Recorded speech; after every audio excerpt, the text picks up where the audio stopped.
میرے نبی کریم علیہ وآلہ وسلم نے ارشاد فرمایا قیامت کے دن کچھ لوگ کئیوں کی بات سن کے جنت میں چلے جائیں گے. اللہ تعالی ہماری پردہ پوشی عطا فرمائے. کہا کچھ تبلیغیں کرنے والے دوزخ کے دروازے پہ کھڑے ہوں گے تو وہ جنتی کہیں گے کہ مولانا پیر صاحب ہم تو آپ کی بات سن کے جنت میں جا رہے ہیں تو آپ یہ یہاں کیوں کھڑے ہیں؟ تو وہ کہیں گے ہائے افسوس میں کہتا تو رہا پر عمل نہ کر سکا.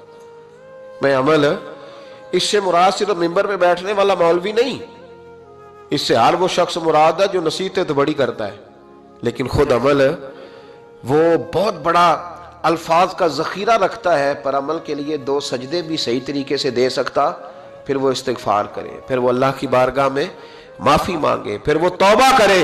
اس لیے کہ جو جتنا بڑا ہوتا تھا نا اس پہ خشیت بھی اتنی زیادہ طاری ہوتی، اس پر خشیت بھی اتنی جتنا. حضرت عمر فاروق رضی اللہ تعالیٰ عنہ کو زخم لگ گیا، شدید زخم لگا، آپ آ گئے، بڑی زیادہ خون بہ گیا ہے، بہت سارے صحابہ آپ کے گرد جمع ہو گئے، حضرت عبداللہ ابن مسعود بھی آ گئے تو جناب عمر رونے لگ گئے.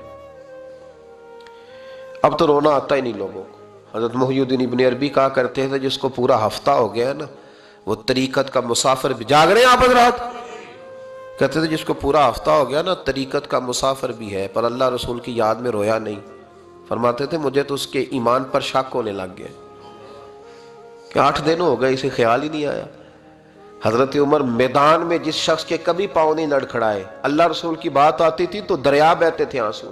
یہاں حال ہی کوئی نہیں، خشک خوش جملے اور جناب موٹے موٹے تراشے ہوئے فکرے اور لفظوں کی ہیرا پھیری، اس کے علاوہ کوئی چیز نظر ہی نہیں آتی. حضرت عمر رونے لگے، آخری وقت ہے، تڑپ رہے ہیں، آنسو بہ رہے. حضرت عبداللہ ابن مسعود آ گئے، انہوں نے کہا عمر تیری ہجرت بھی بڑی باکمال تھی، تیرا اسلام قبول کرنا بھی بڑا ہی باکمال تھا، حضور بھی تجھ سے ہمیشہ راضی رہے. عمر تو روتا کیوں ہے یار؟ بات تو یہ ہے کہ جب تو نے خلافت سنبھالی تو پھر تیرے طریقے بھی باکمال ہی تھے اور جب تو میدان میں اترتا تھا پھر بھی تیرے معاملات باکمال تھے اور جب تو مال غنیمت بانٹتا تھا پھر بھی تو باکمال. یار ہر موقع پہ تو باکمال تھا تو جاتے دفعہ روتا کیوں ہے؟ ان کا استغفار دیکھو، ان کی توبہ دیکھو. حضرت عمر پھر رو پڑے، کہنے لگے عبداللہ لوگوں کو میری نیکیوں کا پتہ ہے، گناہوں کا تو نہیں نا پتہ. وہ تو میں جانتا ہوں یا میرا مالک جانتا ہے نا. نیکیاں تو سب کے سامنے، پر من آنم کے من دانم جو اندر چھپے ہوئے گناہوں کے ڈھیر ہے وہ تو میں جانتا ہوں. کہا تو نے میرے کلمہ پڑھنے سے لے کر میری حکومت تک میری ساری نیکیاں گنوائی ہیں، اب دعا کر میرے لیے کہ رب میری نیکیاں اور بدیاں برابر برابر کر دے، مجھے درجہ نہیں چاہیے، بس اللہ مجھے معاف کر دے. درجوں کی ضرورت نہیں ہے. یہاں تو لوگ درجات لے کے بیٹھے. حافظ کہتا ہے کہ میں جتنے آیتیں ہوں گی اتنے میرے درجے بلند ہوں گے. پہلے درجوں والا کام تو کوئی کرنا. مولانا کہتے ہیں کہ نور کے ممبر پہ بیٹھوں گا. بھائی پہلے بتا نور کے ممبر کی طرف تیرا سفر بھی جاری ہے کہ نہیں؟ تاجر کہتا ہے کہ میں سخاوت کروں گا تو حضرت عثمان کے ساتھ جگہ ملے گی، پر حضرت عثمان کی سخاوت اور اپنی سخاوت کا فرق بھی دیکھ. مجاہد کہتا ہے کہ میں نبی پاک کے جہاد والے صحابہ کی پشت پہ رہوں گا تو پہلے اپنے کام تو دیکھ. اور جب ساری باتیں سمجھ میں نہ آئے تو پھر اللہ کی بارگاہ میں استغفار کر، پھر بیٹھ. بڑے لوگ استغفار کرتے، معافی چاہتے، اور یہ استغفار پھر اتنا کرم کرتا، اتنی آسانی کرتا، اس قدر بہتری کرتا کہ وہ مانگ تو اپنے گناہوں کی معافی رہے ہوتے تھے اور اللہ رحمتوں کے دروازے کھول دیتا تھا. اللہ ان پر کرم کے دروازے. حضرت امام حسن کے پاس ایک شخص آیا، حضرت امیر معاویہ بھی بیٹھے تھے، تو اس نے امام حسن سے آ کے کہا کہ حضور اولاد نہیں ہے، کوئی دعا کر دے. توجہ ہے میری بات پر؟ اب بھی لوگ پیروں کے پاس آتے ہیں نا ماشاءاللہ سے، اللہ خیر فرمائے. تو پیر صاحب اگر وظیفہ بتائیں تو وظیفہ چونکہ پڑھنا پڑتا ہے وہ کام مشکل ہے. لہذا تعویذ تو پیروں نے بھی اب ماشاءاللہ بڑی ترقی کر لی، انہوں نے بھی تعویذ چھپوا کے رکھ لیے. کون لکھے اتنے تعویذ؟ جو کہ ہر مرید کو تو تعویذ چاہیے. انہوں نے نا جی تعویذ پکے چھپوا لیے، کچھ نے مورے بنوا لی ہیں. دیکھتا رہتا ہوں، میرا شعبہ ہے نا، میں دیکھتا رہتا ہوں کہ مور لگائی، اس کو باندھا، اللہ خیر کرے. تو اب وہ نفسیاتی معاملہ ہے، ظاہر ہے 100 بندہ تعویذ لے کے گیا ہے تو 1.5 کو تو فرق پڑے گا ہی نا بیچ میں سے. تو جس کو فرق پڑ گیا اس کا فیس بک پہ دے دیا کہ یہ میری کرامت ہے جی. تو جس کا نہ پڑا جی جڑے محرم راز حقیقت دے او تے راز حقیقت کھول دے ہی نہیں. اے جنہ ویکھیا نہیں او کرن گلاں، جنہ ویکھ لیا او تے بول دے ہی نہیں. ہمارے ایک حضرت تھے تو ان کے پاس ہم بیٹھے تھے، نیک آدمی، تو تویز دیا تو مرید کہنے لگا حضور دوبارہ کب آؤں؟ کہنے لگے فرق پڑ گیا تو آ جانا، نہیں تو کہیں اور چلے جانا. اس لیے کہ شیخ عبدالعزیز دباغ رحمت اللہ علیہ کے ایک مرید نے کہیں تنقید کر دی تھوڑی سی. یہ لفظ بس نا بہت بڑے ہیں، ان کی میں تشریح نہیں کروں گا، جتنے جملے اتنی بات کر کے بیت جاؤں گا. ان کی تشریح نہیں ہو سکتی، یہ ان کی توضیح نہیں ہو سکتی، کچھ تفصیل نہیں ان کی ہو سکتی، یہ جملے بڑے، میں کوئی تشریح نہیں کروں گا. اس نے کہا کہ حضور فلاں فلاں فلاں فلاں جگہ مجھے پریشانی ہے آپ کے حوالے سے. تو آپ فرمانے لگے میں نے کون سا باندھا ہوا ہے، نہیں سمجھ میں بات آتی تو کہیں اور چلا جا. باندھ کے رکھا نہیں، دروازے کھلے ہوئے کہیں اور چلا جا، ختم ہو گئی بات. تنقید کرنے کی ضرورت چھٹی. اس لیے کہ وہ لوگ بت نہیں بناتے تھے کہ بس ادھر ہی پوجا کرنی ہے کہ کہیں اور نہیں جانا. یہ چھوڑے ہے نا ہمارے چکر چلا ہوا، میرے علاوہ کہیں اور نہ جانا. شیخ عبدالوہاب شرونی فرمایا کرتے تھے یہ تو نقص ہے تیرے اندر کا، یہ تو تیرے اندر کا نقص ہے. اگر تو قابل ہوتا تو کہتا جا سنگیا سارا زمانہ دیکھا، اگر کوئی میرے جیسا ملا تو چلا جانا، اور اگر میری طرح کا نہ ملا تو پھر کہیں اور جا دیکھا سارا. او بھائیو کیا چکر ہے، وظائف لوگ پوچھتے تھے تو ان پہ عمل کرتے تھے، وہ چیزیں فائدہ دیتی. حضرت امام حسن سے آ کے وظیفہ پوچھا، اس شخص نے کہا حضور اولاد کوئی نہیں تو وظیفہ بتائے. تو آپ نے فرمایا استغفار پڑھا کر. کیا کر؟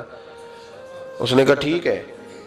تو حضور پھر میں دوبارہ کب آؤں؟ تو امام حسن کہنے لگے بے اولاد ہے نا تو، استغفار کا وظیفہ بتایا نا؟ کہا ہاں. فرمانے لگے اب اس وقت آنا جب اللہ تجھے 10 بیٹے عطا کرے گا. کتنے؟ 2 4 نہیں، 10 ہی کہہ دیے. تو حضرت امیر معاویہ رضی اللہ تعالیٰ دیکھا، کہنے لگے حسن اتنا بڑا دعویٰ. آپ فرمانے لگے میں نے کہہ دیا نا تو اللہ فضل کرے گا. ہاں ہاں اللہ خیر کرے گا، خیر ہو جائے گی. وہ شخص کئی سالوں کے بعد آیا، کئی سالوں کے بعد. تو حضرت امیر معاویہ کو بھی ساتھ لایا، کہنے لگا حضور اللہ کے فضل سے اللہ نے 10 بیٹے عطا فرمائے، پورے 10 ہی اللہ نے دیے. تو حضرت امیر معاویہ کہنے لگے جناب بات تو آپ کی سچی ہو گئی، پر مجھے بھی بتائیں یہ وظیفہ کہاں سے لیا؟ فرمانے لگے قرآن پاک سے، سورہ نوح کی 10 11 12 آیت پڑھو. اللہ فرماتے ہیں تم استغفار پڑھو، میں تمہاری بیٹوں سے بھی مدد کروں گا، مالوں سے بھی مدد کروں گا. تو میں نے استغفار بتائی تھی اور قرآن میرے اللہ کا ہے، رب کا وعدہ جھوٹا ہو سکتا؟ فرمایا 10 بیٹے ملنے تھے، میں نے کہہ جو دیا تھا. وہ میرے بھائیوں یاد رکھے استغفار اللہ کی رحمت نازل کر. ایک ہوتا ہے خوف، ایک ہوتی ہے خشیت. خوف والے لوگ توبہ کرتے ہیں، خشیت والے استغفار کرتے ہیں. ایک ہوتا ہے خوف، ایک ہوتی ہے خشیت والے استغفار کرتے ہیں. نبی کریم علیہ السلام نے فرمایا میں دن میں 100 مرتبہ استغفار کرتا ہوں، دن میں. توبہ والا کہتا ہے کہ میں بھول گیا تھا مجھے معافی مل جائے، اور خشیت والا کہتا ہے میرا یار ناراض نہ ہو جائے، وہ استغفار ہی کرتا رہتا ہے، وہ معافی حضرت رومی نے مثال دی ہے. فرماتے ایک عورت تھی تو بھیک مانگا کرتی تھی. ایک دن بادشاہ کے دروازے پہ بھیک مانگنے گئی تو بادشاہ کو پسند آ گئی، اس نے نکاح کر لیا. 20 کنیزائیں اس بی بی کے پاس تھی خدمت کرنے کے لیے، روٹی دینے کے لیے، کپڑا دینے کے لیے، لیکن وہ ہر وقت روتی رہتی تھی، ہر وقت روتی.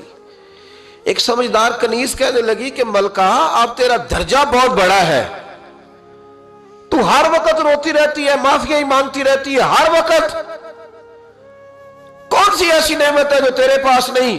تو وہ کہنے لگی اس لیے تو روتی ہوں. کیا مانا؟ کہنے لگی اس لیے روتی ہوں کہ میں اس قابل نہیں تھی جو مجھے مل گیا، کہیں میرے سر کا سائیں ناراض نہ ہو جائے، وہ کہیں بگڑ نہ جائے. مجھے پتا ہے کہ میں کیا تھی اور مجھے کہاں تک پہنچا دیا. میں روتی اس لیے ہوں کہ کبھی کہیں وہ ناراض. حضرت عمر اس لیے روتے تھے کہ کہیں مصطفیٰ ناراض نہ ہو جائے. حضرت ابو بکر اس لیے تڑپتے تھے کہ کہیں اللہ کا فضل روٹھ نہ جائے. یہ جو مولا علی اپنے کمرے میں بیٹھ کے زور زور سے استغفار پڑھتے تو اس لیے نہیں کہ بڑے پاپ تھے جن کی معاذ اللہ معافی مانگتے تھے، اس لیے کہ رب رسول کہیں ناراض نہ ہو. خشیت تھی کہ جہاں ہم پہنچے ہوئے کہیں وہاں سے واپس. استغفار بندے کی اللہ سے صلح کرا دیتا ہے، بندے کی رب سے صلح ہو جاتی ہے جب استغفار. دیکھیں نا بڑی سادی سی بات ہے کہ 2 بھائی ناراض ہوں تو بڑا کہتا ہے اس نے میری بے ادبی بڑی کی، تو چھوٹا اگر پاس آ جائے اور پیر پکڑ لے کہ چل یار معاف کر دے، تیرا بھائی نہیں.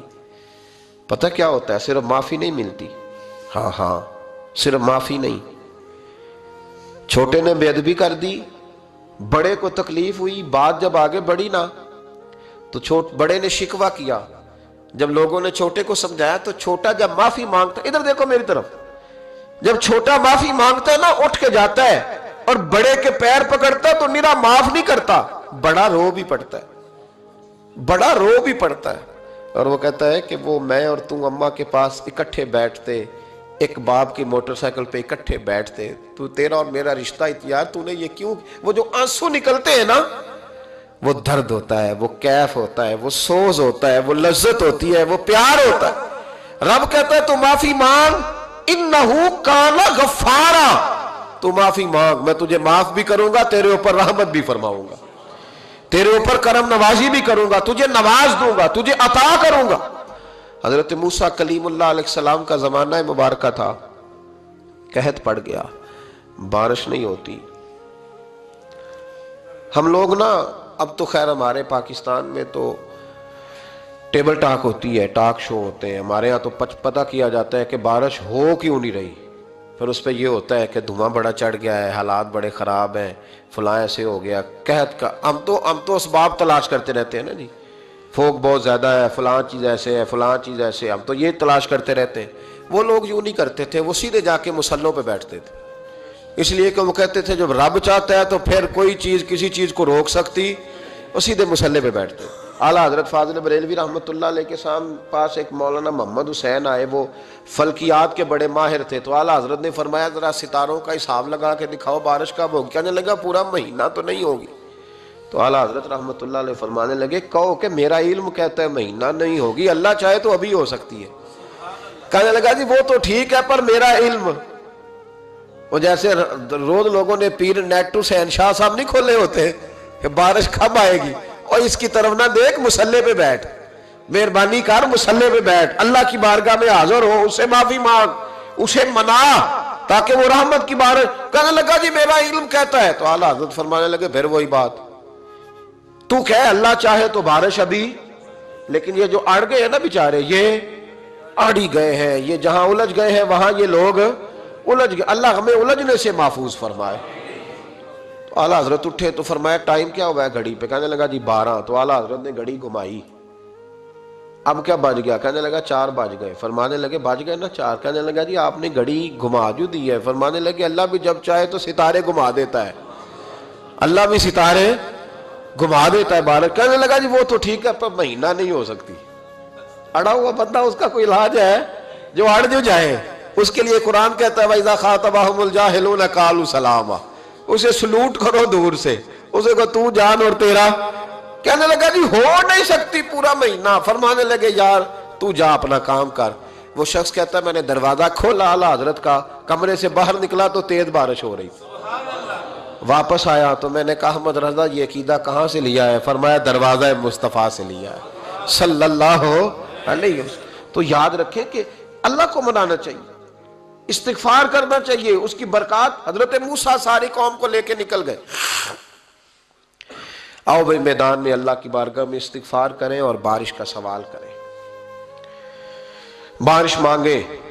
جب باہر نکلے دیر تک دعائیں ہوتی رہیں تو حضرت موسیٰ علیہ السلام کو رب کریم نے وحی فرمائی کہ موسیٰ آپ کی قوم میں نے ایک شخص ہے جس کو 40 سال ہو گئے نافرمانی کرتے، اس نے رب سے صلح نہیں کی۔ کتنے لوگ ہیں؟ ایک، اور 40 سال سے وہ نافرمان ہے، اس کو مجمع سے نکال دو بارش ہو جائے گی۔ اگر ایک گناہگار کی وجہ سے بارش رک جاتی ہے اور جہاں دروازے کھلے ہوئے ہوں، جہاں تنہائیاں خوفناک ہوں، اور جہاں تباہی اتری ہوئی ہو، اور جہاں لوگ کروڑوں روپیہ مال ہڑپ کر گئے ہوں، اور جہاں علماء کو ہاتھ کڑیاں لگا کے ٹھنڈی زمینوں پہ لٹا دیا جائے اور قوم کہہ رہی ہو اچھا ہوا اچھا ہوا، اور لوگ پھبتیاں اڑا رہے ہوں، مذاق کر رہے ہوں، تو پھر اس قوم پہ کس طرح کر کے فضل الہی۔ اور یہ مولوی کا معاملہ نہیں، یہ تو منبر رسول کا معاملہ ہے۔ میرے مصطفیٰ نے یہ نہیں کہا پیر میرا وارث ہے، حضور نے فرمایا عالم میرے دین کے وارث ہے، ہاں ہاں حضور نے فرمایا جس نے عالم کے چہرے کا دیدار کیا سمجھے میں نے اپنے نبی کی زیارت کی ہے. لیکن یہاں تو خیر یہ عنوان نہیں ورنہ میں اس پر جاتا. ہائے تو کہا ایک بندہ ہے 40 سال سے اللہ کی نافرمانی کر رہا ہے، وہ اگر نکل جائے تو بارش ہو جائے گی. حضرت موسیٰ نے اعلان کر دیا بھی ایک شخص ہے وہ اگر نکل جائے تو بارش ہو جائے گی. پتہ تو ہوتا ہے نا سب کو، مجھے بھی پتہ ہے کہ میں اندر سے کیسا ہوں اور آپ کو بھی خبر تو ہوتی ہے نا جی. جب بات ہو رہی ہوتی ہے تو پھر پتہ تو چلتا ہے نا کہ بات کہاں جا کے سیٹ ہو رہی ہے. پتہ چلتا ہے نا، اسے بھی چل گیا پتہ، اب اندر ہی اندر رونے لگا.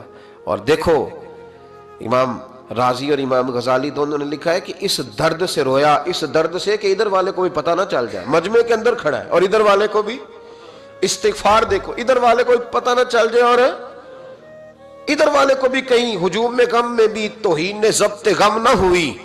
ہم اس احتیاط سے روئے کہ آنکھ نم نہ ہوئی. ہجوم میں غم میں بھی توہین نے ضبط غم نہ ہوئی. ہم اس احتیاط سے روئے کہ آنکھ نم نہ ہوئی. روئے بھی پر کسی کو آنسو نہیں دیکھنے دیے. اب اس درد سے کہتا ہے اللہ تو معاف کرنے والا ہے نا، تو معاف کرتا ہے، پردہ پوشی کرتا ہے. اور مالک اگر لوگوں کو پتہ چل گیا تو میرے تو بچوں کا بھی جینا حرام کر دے گا. یا اللہ میری تو آنے والی نسل بھی تڑپ کے وقت گزارے گی. مالک تو معاف کر دیا کرتا ہے، لوگ نہیں معاف کرتے. اے اللہ یہ میری خوبیاں بھول جائیں گے، میری خامیوں پر بات. مالک میں یہ ذلت نہیں برداشت کر سکتا، فضل فرما. حضرت موسیٰ نے دوبارہ اعلان کیا نکلتے ہو کہ نہیں نکلتے؟ پھر تڑپا خداوندا مجھے بے آبرو نہ کر. یہ ذلت اور رسوائیاں یہ نہیں برداشت ہوتی. اللہ درگزر. حضرت موسیٰ نے تیسرا اعلان کیا نکلتا ہے یا میں پھر اس کا نام لوں؟ اللہ سے پوچھ کے نام لوں اس کا، بتاؤ کون ہے؟ اب تو تڑپ گیا، کہنے لگا مالک میں تیری بارگاہ میں استغفار کرتا ہوں، آئندہ نہیں کرتا، آئندہ نہیں کرتا. یہ لفظ ادا کیے بندہ کوئی بھی نہیں نکلا. رب کریم نے بارش عطا کر دی. تیز بارش جب برسی نا، تیز بارش، تو لوگ تو می دیکھ کے دوڑ گئے. تو حضرت موسیٰ کہنے لگا یا اللہ مجھے بھی تو بتا، تو نے کہا تھا کہ جب تک بندہ نہیں نکلتا بارش نہیں ہوگی. تو نکلا کوئی بھی نہیں، بارش ہو گئی، ماجرا کیا ہے؟ تو رب کریم نے فرمایا موسیٰ بس اس نے مجھ سے صلح کر لی، اس نے مجھ سے صلح کر لی. اور امام غزالی نے لفظ لکھے حضرت موسیٰ نے پوچھا، حالانکہ اللہ اپنے نبیوں کو غیب کے خزانے دیتا ہے، پوچھا کہ اے اللہ مجھے اس کا نام بتا دے. تو رب کریم نے فرمایا موسیٰ جب گناہگار تھا تب نہیں کسی کو بتایا، جب پاپی تھا تب نہیں بتایا، جب مجرم تھا تب نہیں بتایا، اب کیسے بتا دوں؟ فرمایا اس کی میری صلح ہو گئی ہے. اور فرمایا جو بارش نہیں نہ ہو رہی تھی وہ بھی اس کی وجہ سے نہیں ہو رہی تھی، اب جو ہوئی ہے نا تو یہ بھی اسی کی وجہ سے ہوئی ہے. یہ بارش اب جو ہوئی ہے تو یہ بھی یہ اس گناہگار کے سبب سے. اپنی راتیں اللہ کے ساتھ گزاریں.